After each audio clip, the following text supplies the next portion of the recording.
Alright folks, I got something kind of special here. This is a rarity for me in that this is a car I have had, I'm guessing probably 4 years now maybe. Just because I really like the car. It's almost the second or third car I bought when I started wholesaling vehicles. And I've just liked driving it. But you know what? Sometimes it's time to let them go. It's going to need a little bit of work. And you know, somebody that really is into these cars is going to want it more than I do. Okay, what is it? What is it? It is a 1988 Mercedes Benz 560 SL convertible. Has the hardtop, has the convertible top. Just the nicest little car. Now, as you can see, it only has 101,752 miles on it. You know, and for an almost 27-year-old car, that's pretty low mileage. I've probably personally put about 1,500 of those miles on it.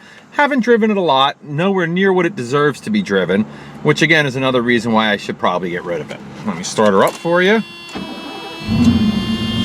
I have probably put $5,000 to $6,000 worth of work into this car, and it still needs a little bit more to make it perfect, and I'm just done spending money on it. I put a new exhaust in it, had the whole engine re-gasketed, just tons and tons of stuff, and I'll be honest, I just can't seem to get it to run right. I don't know why, but there's just nobody here that has the skill level apparently to make this car work right. None of the lights are on, check engine light, stuff like that, ABS light, they all seem to be off. Yeah, so interior wise, really good shape. The dash, I've noticed over the last year or two, has started to crack a little bit, but you can actually get a new dash pad for these things and they're not that expensive. As far as the seats and everything, I don't know if this car was restored once before, but I gotta say, by looking at the condition of these seats, if it wasn't restored, it was taken care of really well. All right, because the interior is just in fantastic condition. I'm not going to say it's a show car. It's not by any stretch of the imagination, you know, but it still is in very nice shape. All right, let's see. I think it doesn't have much in the way of power equipment. You know, it's an older Mercedes, but there's your right window, down and up. As you can see, come on over to this side. Window down and up. Somebody did put tinted glass on it. It's got a power mirror on this side, as you can see, up, down, out. It doesn't work as good as it probably should, but whatever. The mirror on this side, as you can see, is a remote mirror, but it is manual. Just so you know, I do have the tool. There you go. That's for taking the convertible top off. That goes in here and you turn it, blah, blah, blah. I'm going to tell you, it's a real pain in the butt to get the convertible top off of this car, so I'm just not going to do it. One thing I know, because I spent a ton of money getting it fixed, is the air conditioner on this thing works ice cold. The climate control works exactly as it should, but it is, like I said, the air conditioner really does work well. What else can I tell you about this car? That's pretty much it. Obviously, it's a two-seater. There's no seats in the back, but you can just see, generally, it is in really nice shape. This is the hard top. You can see the headliner here, again, in nice shape, except where my hand fingerprints are from the few times I've taken it off. Again, regrettably, I haven't, what do you call it? I have not taken the top off enough. That's why it's kind of stuck on, I'll be honest, right now. So, let me get that out of here. Let me show you this. Here's your driver's door panel. Let's show you the floor here. There you go. You can see, again, beautiful condition. I'll put my little mat down there. Has cruise control, obviously. It doesn't have a tilt wheel. Mercedes didn't do that until recent years. Certainly not in the year this was built. But you can see, really nice shape. Even the driver's seat is in terrific shape. Here's your back. There you go. Get a nice view of that. All right. Now we'll come out and we'll check the outside of it out. You can see it's got the Mercedes alloy wheels. Seems to have pretty decent tires on it. They're Pirellis. They're not great. I'd say maybe half the tread is there. These tires have probably been on this car for quite some time. Yeah, like I said, I'm giving it like maybe 50% of the tread left. This, just so you know, is not really a winter car. I usually cover it up for the winter or put it inside. Yep, 50% on that one. And of course, the right front. So yeah, so pretty much you got Pirellis all the way around, 50%. Now we're going to do the body. And I got some shadows. It's later in the afternoon. I'll bring it out in the sunshine so you can get a better look at it. But right front fenders, you can see, no dents, no rust, no issues.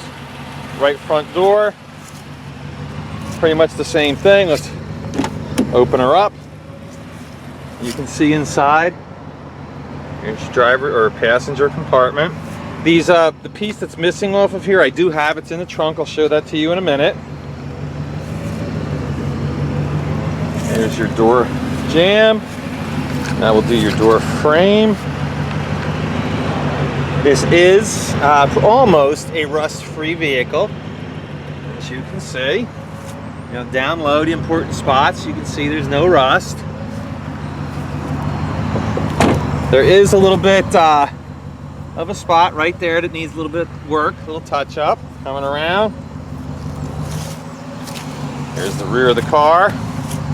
Here's your rear bumper. You can see, very nice, very clean. Get down a little lower for you. There you go. And then looking underneath, you can see it's the new exhaust I put on. Not exactly a stock exhaust by any stretch of the imagination. I had them do a little custom work on it, so it's a little more aggressive than normal, but it's not bad. Here's your trunk, as you can see, super nice, super clean. Those are the chrome pieces I was telling you about. The ones that are missing are in that bag right there. There you have it.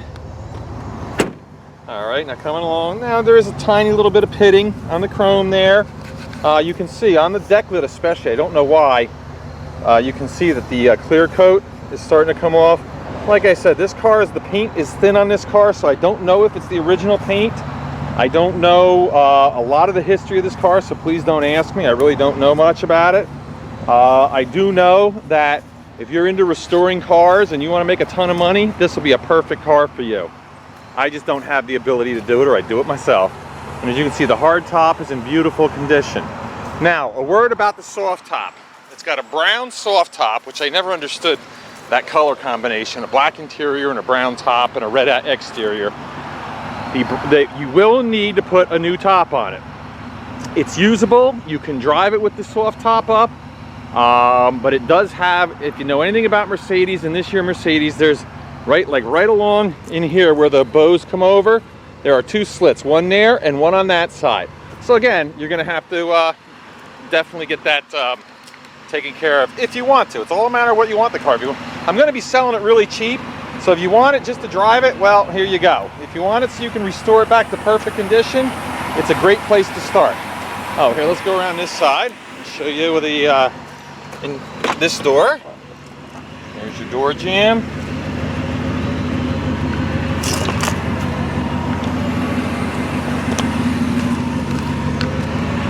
There's your door frame. Like I said, this is a really nice, pretty much rust-free place to start on a restoration if you want to do that. You can see in the left front fender, the paint's thin, some of the clear coat's coming off. I mean, you step back 15 feet from this car and it's absolutely gorgeous. It looks like it's, you know, almost brand new. And you can see, here's the front of the car, very nice shape. This car has not been abused, mishandled in any way, shape, or form.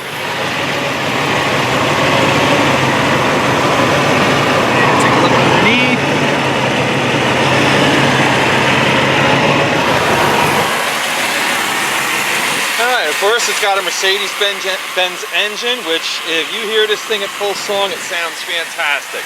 There's no knocks, no taps, no valve train noise. The only issue that I know at all that this car has, and this is coming from a guy who couldn't fix it but told me what was wrong, somewhere inside there in the intake system there's a leak. Okay, so somehow this car only runs really good when it's cold. When it warms up to drive it, you kind of got to find the sweet spot, you know, in the accelerator.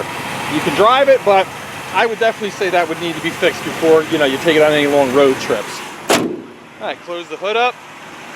And that's a bug. It does have a few stone chips. Like I said, the paint's a little weak on the hood, and you'll get a better view and idea of exactly how the paint and everything looks when we go outside with it, or I'm sorry, out in the sun with it. But as you can see, standing back even 10 feet, it's just a beautiful little car. And it's going to be a really nice one for whoever ends up with it.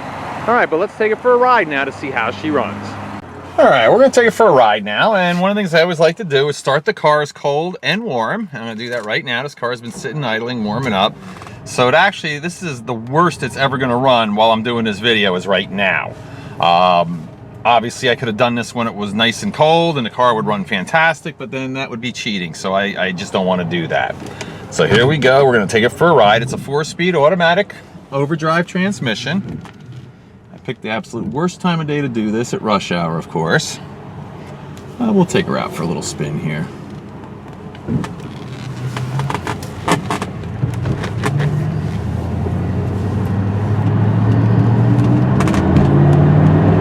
It's a V8 engine in this little car, and I'll tell you, it does get up and go.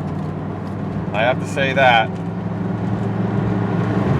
I mean, there you go. We're doing 55 miles an hour. Like I said, no problem. You know, you'd definitely be able to, you know, drive this car. Like I said, it's just got that stupid little... See, I'm flooring it right now, and it's just not giving me the acceleration and response I want, because there is an air intake issue. All right, we'll go up here, and then we're going to turn around.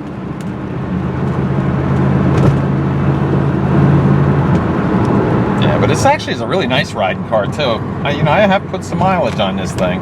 It's kind of floaty. It's not a sports car. I mean, it's a sporty type car, and I guess actually, technically, it is a sports car because it's rear-wheel drive, 2-passenger convertible, and that's basically the ultimate definition of a sports car. But what I'm saying is it's not a hot rod. Has that? Oh, horn does work, and the wipers, as you can see, they do work. All right. As soon as traffic clears, we're going to take off and head back.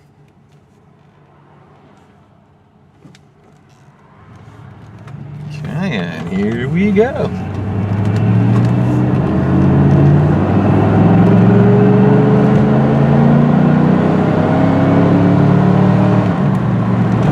And I wasn't even flooring it, we're up to 55 already, so it is a pretty quick little car. Now again, V8 and a little body like this, usually you get pretty good performance, but again, it's not a rocket ship by any stretch of the imagination. I'm going to do a little brake test for us, and basically all that's going to consist of is pulling into this vacant lot across the street from my place here, slamming on the brakes, letting go of the steering wheel, and I'll describe to you how the brakes feel.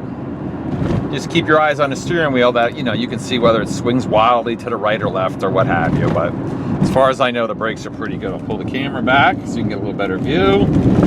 I'll pull over here. There we go. Ready, and... Oh, interesting. Yeah, I should have known that, but this vehicle does have anti-lock brakes, and they do work because I just slammed the brakes on a basically on a gravelly surface, and I can feel the wheel, twitch a little bit, and I can hear the anti-lock brake pump activate. So yes, the ABS on this car does work. So that's always a good thing to have happen. Little safety feature. Mercedes, if you ever want to know what is going to be on like a Ford or a Chevy or a Dodge, say 10 years from now, 15 years from now, go look at a high-end Mercedes. All the equipment they have on there now pretty much is what's going to be on your standard passenger car in 10 or 15 years. It just cost you, $100,000 or so to get that right now. Okay, as I said, I'm going to take a walk around the outside in the sun so you guys can get a better view, but just to give you a recap, this is a 1988 Mercedes Benz 560 SL with 101,753 miles on it. Now let me go outside here. Nice solid sounding door when you close it.